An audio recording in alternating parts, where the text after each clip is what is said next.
Excited na ang lahat mga idol sa dalawang boksingerong magtatagpo ngayon. Wiljon Mindoro, ang pambato ng Pilipinas, versus pambato ng Brazil na si Lucas De Ebreo.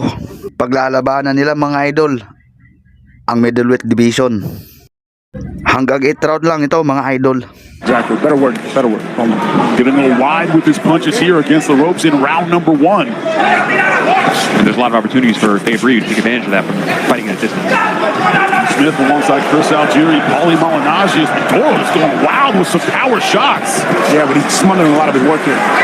And honestly, De Abreu's going backwards. He should go forward right now. Once you have a great fighter, just finished his era. Copying. Chris, right there by Mindoro. Chris, you know something about that, right? You've heard of that guy. Yeah, when he backed out, 2 fists over his feet, Jimmy. Getting over those skis quite a bit. Good right hand back into the ropes. Oh, nice combination from Abreu.